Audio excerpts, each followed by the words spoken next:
जय हिंद दोस्तों, त्यागी trading tips में आपका स्वागत है। तो इस वीडियो के अंदर हम बात करने वाले हैं 3 कंपनियों के बारे में और तीनों ही क्वार्टर 3 के बेस पर एनालिसिस यहाँ पर होने वाली है कि किस तरह के रिजल्ट्स यहाँ पर आए हैं। पूरी वीडियो देखने के बाद आप खुद से अनुमान लगाने में कामयाब हो जाएंगे कि कंपनी के अंदर कल किस तरह का एक्शन देखने को मिल सकता है या आने वाले 2-3 दिन के अंदर किस तरह का एक्शन देखने को मिल सकता है। रिकमेंडेशन किसी भी शेयर की नहीं है। मैं आपको ये समझाने की कोशिश करता हूँ कि न्यूज़ का कितना इम्पैक्ट होता है, Q3 के रिजल्ट्स का कितना होता है, Q2 के रिजल्ट्स का क्या इम्पैक्ट होता है और लॉन्ग टर्म में कौन कौन सी चीज़ें काम नहीं करती हैं। अगर बिजनेस एक नंबर का है कंपनी का, तो आने वाले टाइम में अगर 4 क्वार्टर या 5 क्वार्टर भी अगर खराब आए, उसके बाद भी शेयर 5-6 गुना पैसा बना के देते हैं। प्रीवियसली हुआ भी है। कौन सी कंपनी के अंदर? जोमेटो के अंदर आप देख सकते हैं। लेकिन जोमेटो के अंदर और इस कंपनी के अंदर थोड़ा सा अंतर डिफरेंस था। क्या कि उसका प्राइस ज़्यादा नहीं था, उसका प्राइस कम था, लेकिन इसका प्राइस ज़्यादा है और साथ ही मार्केट कैप भी इसका कम नहीं है। मार्केट कैप भी बहुत ज़्यादा है इस कंपनी का। तो इसके अंदर एकदम से मूवमेंट होना बड़ी मुश्किल वाली बात है। और ऊपर से यहाँ पर अगर बात करते हैं तो कंपनी के Q3 के रिजल्ट्स अच्छे नहीं आए हैं। रिजल्ट्स देखिए आपके सामने ही हैं। देखिए कंपनियों के रिजल्ट्स अगर ख़राब आते हैं तो पहले ही एक्शन हो जाता है सारी चीज़ों का कि गिरावट हो गई ऑलरेडी। तो कुछ लोग कल कहेंगे कि कल को गिरावट नहीं होगी, क्या नहीं होगी, वो देखिए मार्केट ही बताएगा। ठीक है, देखिए इंट्राडे में काम करोगे कोई फ़ायदा नहीं है। आप ये सोचते हैं कि मैं कल सेल मार लूँगा, इस शेयर के अंदर पैसा बना लूँगा, रिजल्ट्स ख़राब हैं तो हो सकता है शेयर ऑलरेडी गिर कर खुले और गिरने के बाद उसके अंदर तेज़ी बन जाए। कोई दूसरी ब्रोकरेज फर्म उसके टारगेट बढ़ा दे कि आने वाले टाइम में कुछ अच्छा हो सकता है, तो आप वहाँ पर ट्रैप हो सकते हैं। मैं बात करता हूँ लॉन्ग टर्म की। याद रखें, काम करने के लिए सबसे पहले अच्छा बिजनेस चूज़ कीजिए। कंपनी का बिजनेस बढ़िया है, ठीक है। अब शेयर के अंदर गिरावट ढूंढिए। आईपीओ के बाद तेजी बनी या आईपीओ में ऊपर ही खुला, उसका मार्केट कैप ही ज़्यादा था, ये सारी चीज़ें आपको देखनी है। जल्दीबाजी मत कीजिए, किसी भी शेयर के अंदर फंस जाओगे। कि स्विगी है तो खरीद ले, नहीं, मार्केट कैप कौन देखेगा ये वाला? आप बताइए, मार्केट कैप कौन देखेगा? 94,000 करोड़ का मार्केट कैप है, ठीक है। तो यहाँ पर मैं ये नहीं बोलता हूँ कि आपको काम करना है किसी शेयर के अंदर। आपको लगता होगा कि हमें तो स्विगी अच्छा लगता है, हमें तो ये अच्छा लगता है। मैं मना नहीं कर रहा हूँ कि आपको कोई शेयर अच्छा लगता है कि नहीं लगता है। मैं ये बोलता हूँ कि उनके अंदर क्या क्या चीज़ें आपको देखनी चाहिए। कभी कभी ऐसा होता है कि कंपनी का बिजनेस अगर बढ़िया है तो रिजल्ट्स खराब आएंगे, तब भी शेयर के अंदर तेजी बन जाती है। लेकिन वो सारी चीज़ें देखनी है ना। पहले तो राइट कंपनी आप देखें जिसका बिजनेस टिका रहेगा। राइट कंपनी के बाद राइट प्राइस। दूसरे नंबर का क्या है? Right price. गिरा हुआ भाव या शेयर नहीं भागा हो, ये राइट प्राइस होता है। उसके अलावा क्या करना है, जब भी किसी शेयर को खरीद रहे हैं राइट प्राइस के बाद, उसमें डिसाइड कीजिए कि कितना पैसा किसी कंपनी के अंदर लगाना, फिर टुकड़ों टुकड़ों में उसको खरीदना है। ठीक है, देखिए आराम से खरीदोगे तो अच्छी बात है, नहीं तो आपको दिख रहा होगा कि कितने शेयर्स के अंदर ज़बरदस्त गिरावट देखने को मिली है। लगातार पिछले 2-3 महीने से, अक्टूबर से लेकर अभी तक लगातार शेयर गिर ही रहे हैं। इसका भी यहाँ 52 वीक हाई देख लीजिए कितना है, 617। और इस समय कितना शेयर है? तो ऊपर से 200 रुपये गिर गया। तो ये स्टॉक मार्केट है, इसको वो मत समझिए कि बिल्कुल आसान है ये, कि एकदम कोई भी कर लेगा इसको, नहीं। चलिए देख लेते हैं रिजल्ट्स। कंपनी के बिजनेस में कोई कमी नहीं है। जिस तरह से जोमेटो है, स्विगी है, आसानी से आप खाना अपने घर पे मंगा लेते हैं, तो काम धंधा तो आगे चलेगा, रुकने वाला तो नहीं है। बस ये है कि प्राइस आपको सही देखना है। कंपनी के अंदर क्या चीज़ें पॉजिटिव है? देखिए पहले भी मैं आपको जब जोमेटो को बोलता था कि इस कंपनी के अंदर 2 चीज़ों का दम है। क्या? कि एक तो इस कंपनी के ऊपर कर्ज नहीं है ज़्यादा। जोमेटो की जब रिसर्च करके मैं आपको बताता था, नीचे की साइड में, जब नीचे की साइड में होता था 40-50 रुपये, 60 रुपये के आसपास होता था। दूसरा कि कंपनी का रेवेन्यू लगातार बढ़ रहा है और बिजनेस में कोई कमी नहीं है, तो आगे आने वाले टाइम में अच्छा पैसा बन सकता है, ये बात बोलता था। रिकमेंडेशन कोई नहीं थी उस समय भी, बस बिजनेस में मैं आपको जो फोकस कराने के लिए बोलता हूँ कि इन चीज़ों पे फोकस करें। मन तो आप ही का है, खरीदना है कि नहीं खरीदना है। डर लगे कहीं पर, उसका भी सॉल्यूशन है, कम शेयर खरीदो। सॉल्यूशन सब चीज़ का होता है, बस आपको आना चाहिए। अगर कोई रिस्की टाइप शेयर है उसमें कम पैसा लगाओ। कैसे चला जाएगा? मुझे तो समझ नहीं आता कि किसी का स्टॉक मार्केट के अंदर आके सारा पैसा कैसे डूब जाता, मुझे आज तक समझ नहीं आया।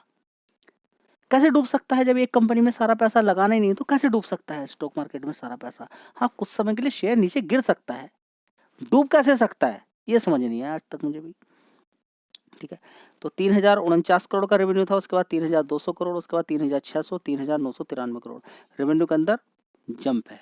ठीक है, पॉजिटिव चीज है, ध्यान रखिए। चलिए, खर्चे जबरदस्त हैं जिसकी वजह से ऑपरेटिंग प्रॉफिट निगेटिव पहुंच गया। पहले 526 करोड़ का नुकसान था, 544 करोड़, 554 करोड़, अभी 726 करोड़ का नुकसान हो गया। बस यही गलत है, ये थोड़ा सा अगर नीचे घट जाता तो बहुत अच्छी बात थी, लेकिन घटा नहीं है, बढ़ गया। चलिए, तो अगर हम यहाँ पर देखने की कोशिश करते हैं कंपनी के अंदर, तो थोड़ा सा देख लीजिए यहाँ पर कि नेट प्रॉफिट कितने का है। 799 करोड़ का नुकसान है। उससे पहले 626 करोड़ का नुकसान था, उससे पहले 611 करोड़ का, उससे पहले 574 करोड़ का। तो ये जो नुकसान बढ़ रहा है, ये एक अच्छी बात नहीं है शेयर के लिए, किसी भी शेयर के लिए। चलिए, अब देख लेते हैं यहाँ पर कि कर्ज की दिक्कत तो नहीं है कंपनी को, यहाँ पर कि कर्ज तो ज़्यादा नहीं है, तो कर्ज कंपनी ने कम किया है, बहुत अच्छी बात देखने को मिल रही है। सबसे पहले देखिए, रिजर्व्स पॉजिटिव हो गया है, 7,000 करोड़ का निगेटिव था, पॉजिटिव हो गया। चलिए, अब यहाँ पे देखेंगे बोरोइंग कितना है, 16,000 करोड़ का था, कर्जा कम हो गया 1,000 करोड़ का। तो ये एक अच्छी बात है कि कंपनी अपना कर्ज कम कर रही है। तो बिजनेस में कोई कमी नहीं है। दिक्कत कहाँ आ रही है, कंपनी प्रॉफिट जनरेट नहीं कर पा रही है। कंपनी प्रॉफिट जनरेट नहीं कर पा रही। प्रॉफिट जनरेट कैसे करेगी कंपनी, जब खर्चों पे कमांड कर ले। आपने एक चीज देखी नहीं है कि कंपनी के कमाने में कोई दिक्कत नहीं है, ऐसा नहीं कि कंपनी की कमाई कम है, कमाई अच्छी है। देखिए 3,993 करोड़ कम नहीं होता है, लेकिन यहाँ पर आप देखेंगे कमाई इतनी है, ठीक है, कि कमा कोई कितना रहा है, 1 रुपया, खर्चा कितना हो रहा है उसका 1.5 रुपया। कैसे बात बनेगी, तो यहीं पर ये बात है।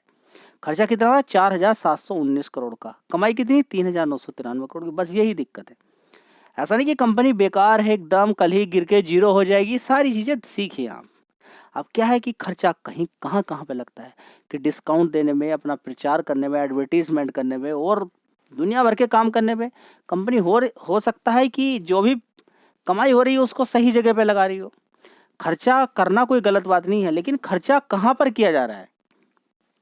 आपको लग रहा होगा कि खर्चा दारू पीने में खर्च हो रहा है क्या, या गांजा पीने में खर्च हो रहा है, या फिर ऐसे ही कहीं को बहा दिया गया है पैसा, नहीं, कहीं अच्छी जगह खर्च कर रही होगी कंपनी, ठीक है। तो ये सारे पॉइंट आपको देखने हैं। चलिए, अब ऐसा नहीं कि टूट जाना है कल ही, बस आज तो बेच के निकल जाएंगे, ये भी देखना है कि शेयर गिरा हुआ है, ठीक है। तो अब आपको शायद सारी बातें समझ में आ गई है कि इस कंपनी के अंदर करना क्या है। चलिए, शेयर है नेरोलैक पेंट्स। तो पेंट इंडस्ट्री का तो आपको समझ में आना चाहिए कि अभी थोड़ी सी गिरावट चल रही है, प्रेशर एक बना हुआ है। फिलहाल देखिए, अगर कंपनियों के रिजल्ट्स अच्छे आते हैं तो एक बहुत अच्छी बात है। फिलहाल 1 साल का चार्ट पैटर्न देखते हैं तो लगातार गिरावट ही गिरावट है। 5 साल का चार्ट पैटर्न देखते हैं तो गिरावट ही गिरावट देखने को मिल रही है। शेयर के अंदर कोई किसी तरह की एक्टिविटी नहीं है, बीच बीच में गिरावट, अच्छी खासी तेजी बन जाती है, और यहाँ से तो अच्छी तेजी बनने के बाद फिर बीच बीच में गिरावट ही देखने को मिल रही है। लेकिन जब भी कभी बड़ी गिरावट हुई, एक तेजी बनी है, तो शायद अब यहाँ पर एक बार तेजी थोड़ी सी बनती नजर आ जाए, या यहीं तक तेजी बन जाए, इतनी 311 रुपये तक, या फिर 270-75 रुपये तक की भी तेजी बन जाए। जो पिछला चार्ट देखने की बात कर रहा हूँ, चार्ट के अकॉर्डिंग होगा क्या, वो तो मार्केट ही बताएगा। फिलहाल शेयर का 52 वीक लो देख लीजिए, 230, अभी 245 रुपये के आसपास है, यानी कि 52 वीक लो के आसपास काम कर रहा है। Q3 के रिजल्ट्स आ चुके हैं, रिजल्ट्स में थोड़ी सी जान है। पहला पॉइंट हो गया कि 5 साल से गिर रहा है। पेंट्स इंडस्ट्री के ज़्यादातर शेयर गिर ही रहे हैं। 52 वीक लो के आसपास काम कर रहा है। मार्केट कैप 19,000 करोड़ का है। पी रेशियो 31 का है। तो सारी चीज़ें ओके ही है इसके अंदर, बस एक बार रिजल्ट्स इसके अच्छे हों। चलिए देख लेते हैं दोस्तों। नैरोलैक की अगर बात करते हैं, 1 साल पहले 1,919 करोड़ का रेवेन्यू था, उसके बाद 1,700 करोड़, उसके बाद 2,100 करोड़। सितंबर क्वार्टर में 1,951 करोड़ था, अभी कितना आया है, 1,922 करोड़। रेवेन्यू वाइज देखें तो कोई जंप अच्छा खासा नहीं है यहाँ पर। सबसे बढ़िया बात देख लीजिए कि दिसंबर क्वार्टर में जो था रेवेन्यू के अंदर कोई खास जंप देखने को नहीं मिल रहा है, बल्कि यहाँ पर बात करें तो गिरावट ही देखने को मिल रही है रेवेन्यू के अंदर, ठीक है। 1 साल के अकॉर्डिंग देखेंगे 1,919 बराबर ये फ्लैट है। तो परफॉर्मेंस रेवेन्यू वाइज कोई खास नहीं है। एक अच्छी बात यहाँ पर कि कंपनी ने अपने खर्चों पे कमांड किया, और यहाँ पर ऑपरेटिंग प्रॉफिट दिखा दिया कंपनी ने 235 करोड़ का। उससे पहले 212 था, ठीक है, थोड़ा सा यहाँ पर अच्छा जंप है, लेकिन उससे पहले कितना था, 330, उससे पहले 179 करोड़ का था, 1 साल पहले 244 था, ठीक है। तो फ्लैट ही परफॉर्मेंस बोलेंगे, कोई खास तो यहाँ पर चीज़ें देखने को नहीं मिल रही है।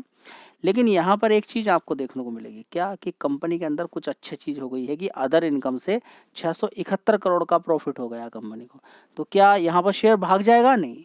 इस तरह से अगर आईआरबी इंफ्रा के अंदर अगर हम देखते हैं, आईआरबी इंफ्रा के अंदर अगर हम देखते हैं, तो आपको मैं एक चीज़ बता देता हूँ, आईआरबी इंफ्रा के अंदर भी इस तरीके से अदर इनकम से प्रॉफिट हुआ था, अच्छा खासा बड़ा प्रॉफिट देखने को मिला था।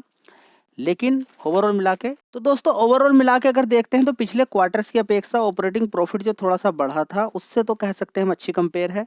लेकिन जो अदर इनकम मिलने के बाद ये प्रॉफिट बिफोर टैक्स हो जाता है 844 करोड़, और इसको देख के आप पागल हो जाएं कहीं कि नई नैरो लैक के तो बहुत ही शानदार रिजल्ट आए हैं, प्रॉफिट 662 करोड़ का पहुंच गया है। तो यहाँ पर आपको थोड़ा सा रुकना पड़ेगा। हाँ, रिजल्ट्स ठीक है, फ्लैट रिजल्ट हम बोलेंगे, कोई खास रिजल्ट नहीं बोलेंगे। 120 करोड़ का प्रॉफिट पिछले क्वार्टर में था, 225, 144, उससे पहले 152 करोड़ का था। तो अभी भी हम देखेंगे कि 200 करोड़ का लगभग प्रॉफिट ही हुआ है, उससे ज़्यादा का नहीं बोलेंगे हम। ठीक है, फिलहाल यहाँ पर हम देखेंगे रिजल्ट्स के अंदर उतनी जान तो नहीं है, लेकिन पिछले क्वार्टर की अपेक्षा ठीक ही रिजल्ट्स हैं। अदर इनकम से अच्छा प्रॉफिट यहाँ पर देखने को मिल रहा है, तो गुमराह नहीं होना है और ना ही अपने आप को एकदम कुदा देना है इसके अंदर। चलिए, अगला शेयर है कैस्ट्रोल इंडिया। इस कंपनी के रिजल्ट्स थोड़े से ठीक आए हैं, साथ ही दो चीज़ें देखने को यहाँ पर मिल रही है कि 9 रुपये 50 पैसे का डिविडेंड भी कंपनी ने ऐलान कर दिया है। ठीक है, अप्रैल से पहले अप्रैल तक आ जाएगा कंपनी का डिविडेंड। ठीक है, तो यहाँ पर अगर देखने की कोशिश करते हैं, एक पॉइंट आप नोट कर लीजिए कंपनी के अंदर कि पिछले 5 साल में कोई खास तेज़ी नहीं बनी है इसके अंदर। पिछले 5 साल में बिल्कुल शांत था, उसके बाद तेज़ी बनी यहीं इसी लेवल पे यहाँ पर बताया 100 रुपये के आसपास, और बड़ा शानदार तरीके से 284 रुपये तक इसने मारा है 100 रुपये से। तो अच्छा पैसा यहाँ पर लोगों का बना के दिया है। फिलहाल अभी देखिए अच्छी खासी गिरावट है, करेक्शन के बाद यहाँ पर देखने को मिल रहा है। तो अभी 5 दिन के अंदर अच्छी खासी तेज़ी बनी, और आज भी अच्छी खासी तेज़ी बनी थी। शेयर ने 200 रुपये लगभग हाई मारा है, 200। उसके बाद 7 रुपये का करेक्शन भी देखने को मिल गया, क्योंकि लोग कूद जाते हैं इंट्राडे वाले। ठीक है, तो जी गिरावट क्यों हो गई है? देखिए स्टॉक मार्केट है, ये सारी चीज़ें चलती रहती हैं। आप सोचते हैं कि एकदम रिजल्ट देखने के बाद एकदम कूद जाएँ, कुछ होगा, ये सारा खेल लॉन्ग टर्म का है। हाँ, 9.5 रुपये का डिविडेंड है, एक बहुत अच्छी बात यहाँ पर देखने को मिल रही है। आप लॉन्ग टर्म का देखिए, रिजल्ट्स में कोई कमी नहीं है, कंपनी के अंदर बिजनेस के अंदर कोई कमी नहीं है, मार्केट कैप भी 19,000 करोड़ का है, और पी रेशियो 21 का है। तो सारी चीज़ें ओके ही है, यहाँ पर कोई गलत नहीं है, डिविडेंड कंपनी देती ही रहती है। चलिए देख लेते हैं एक बार कि किस तरह के रिजल्ट्स हैं। दोस्तों कैस्ट्रोल इंडिया की अगर बात करते हैं तो 1 साल पहले 1264 करोड़ का रेवेन्यू था, उसके बाद 1325 करोड़, उसके बाद 1398 करोड़, उसके बाद 1288, अभी देखेंगे 1354 करोड़ का जंप है। यहाँ पर बहुत अच्छी बात देखने को मिल रही है। ऑपरेटिंग प्रॉफिट भी देखिए कितना है, 376 करोड़ का है, जो कि 376 की रेंज में पहले एक बार भी नहीं गया है। 329 पे जाकर टकरा गया है। ठीक है, 294 तक टकरा गया है। ये बहुत शानदार रिजल्ट्स यहाँ पर देखने को मिले। ऑपरेटिंग प्रॉफिट भी 28% का है, बहुत अच्छी बात है। और प्रॉफिट ने देखिए कमाल कर दिया, 271 करोड़ का है। पिछले क्वार्टर में कितना था देखिए, अभी कितना है 271 करोड़ का दिसंबर में, उससे पहले 207 था, उससे पहले 232, 216 था, उसके पहले देखेंगे 242, यानी कि 250 को पहले ही टच नहीं किया था और इसने सीधा जंप 271 का मार दिया। साथ ही देखेंगे कर्ज को लेकर कोई दिक्कत कंपनी के अंदर नहीं है, सिर्फ 82 करोड़ का कर्ज है कंपनी पर, और डेट फ्री कंपनी हो गई एक प्रकार से देखें तो। 1784 करोड़ का रिजर्व है। तो इन सारे पॉइंट्स को ध्यान में रख के आप देख सकते हैं आगे क्या करना है। यहाँ पर रिकमेंडेशन कोई नहीं है, हाँ, लेकिन मैं आपको जानकारी इन्फॉर्मेशन इतनी दे दूंगा कि आप खुद से पोजीशन लेने में एलिजिबल हो जाएंगे, क्योंकि आप सोचते हैं कि सारा कुछ एकदम हो जाएगा, रिजल्ट्स आए हैं तो कल ही भाग जाएगा, नीचे गिरेगा नहीं। ये सारी चीज़ें काम नहीं करती हैं। ये लॉन्ग टर्म में कुछ काम नहीं करता है। लॉन्ग टर्म में शेयर का ट्रेंड ज़्यादातर ऊपर ही पहुँच जाता है। अगर आप थोड़ा सा टुकड़ों में खरीदते हैं, एक बार में नहीं पोजीशन बनाते हैं, तो गिरावट का ही फायदा हो जाएगा, लॉन्ग टर्म में अच्छा पैसा आपका बन जाएगा। तो सबसे पहली बात ये कि तेजी का तो मजा आप लेंगे ही आने वाले टाइम में, आप गिरावट का फायदा वो ले लें। गिरावट का फायदा कैसे लिया जाएगा? ताकि शेयर जहां पर आपने खरीदा है उसके नीचे गिरे तो आप इतना पैसा बचा के रखें कि उस शेयर के अंदर थोड़ा सा नीचे भी खरीद लें। पैसा कम है तो ज़्यादा शेयर में काम करने की आवश्यकता नहीं है, आप गिने चुने शेयर के अंदर काम कीजिए। चलिए, शेयर है रेडिंगटन। लास्ट की वीडियो के अंदर आपको बताया था कि कंपनी के अंदर लगभग 57-58% किसकी होल्डिंग है? F5 की। तो मूवमेंट होता रहता है ऊपर नीचे, 10-10, 5-5 रुपये ऊपर नीचे गिरता रहता है शेयर। कंपनी के रिजल्ट्स अच्छे आए हैं ऑलरेडी। देखिए 6-7% की तेजी नॉर्मली इसके अंदर बनती भी रहती है, बस लोअर लेवल से आपको कैलकुलेट थोड़े से करनी है। रिजल्ट्स काफ़ी अच्छे हैं, मैं आपके साथ शेयर कर देता हूँ। जैसे कि लास्ट वीडियो मैंने आपको बताया था कि इस कंपनी के रिजल्ट्स आज आने वाले हैं, तो अगली वीडियो के अंदर मैं कवर करूंगा कि रिजल्ट्स कैसे आए हैं। चलिए देख लेते हैं। ये दिसंबर क्वार्टर, एक साल पहले इस कंपनी का रेवेन्यू कितना था? 23,500 करोड़ का, उसके बाद 22,400 करोड़, उसके बाद 21,200 करोड़, अभी देखेंगे 26,800 करोड़, अभी देखेंगे 26,700 करोड़। तो अच्छा खासा जंप रेवेन्यू के अंदर देखने को मिला है। साथ ही ऑपरेटिंग प्रॉफिट देख के आपका दिल खुश हो जाएगा, 602 करोड़ का, उससे पहले 458 करोड़, उससे पहले 371, उससे पहले 459 करोड़, उससे पहले देखेंगे 517 करोड़। देखिए मार्केट के अंदर गिरावट भी अगर होती है और ये शेयर भी गिरता है तो आप चाहो तो इस पर फोकस कर सकते हो, बहुत अच्छी कंपनी है। ठीक है, साथ ही देखेंगे यहाँ पर देखिए प्रॉफिट देखिए कितना है, 403 करोड़ का, उससे पहले 283 था, उससे पहले 217, उससे पहले 324, उससे पहले कितना था, 348 करोड़ का। देखिए मार्केट का ट्रेंड तो ज़्यादातर आप देखेंगे नीचे ही है। ठीक है, एफ की किस तरह की होल्डिंग रही है, एफ ने आज क्या किया है, वो नेक्स्ट वीडियो में कवर करेंगे। ये कुछ शेयर्स थे, इन पर आप चाहो तो फोकस कर सकते हो। रिकमेंडेशन कोई नहीं है, फिर बता देता हूँ। हाँ, लेकिन जानकारी इन्फॉर्मेशन मैं आपको इतनी दे देता हूँ कि आप अपने से डिसीजन लेने में तैयार रहेंगे। खेल लंबा है, शॉर्ट टर्म में हर कोई यहाँ पर वीडियो के अंदर आता है कि मेरा त्यागी ट्रेडिंग टिप्स की वीडियो देखूँ, कल ही पैसा बन जाए। इस व्यू से आओगे कोई फ़ायदा नहीं। मैं यहाँ पर सिखाता हूँ आपको कि मार्केट अगर आए हो यहाँ पर, शेयर गिरेंगे भी, ये मान के चले कि आपका शेयर गिरेगा, पक्का मान के चले। अफवाहों के अंदर नहीं आना है। ये मत सोचना है कि त्यागी ट्रेडिंग टिप्स ने कोई शेयर बताया, कल्याण ज्वेलर्स टाइम से जैसे ही रिजल्ट आए बता दिया, उसके बाद हमने अच्छा पैसा बना लिया, बात एक अलग है।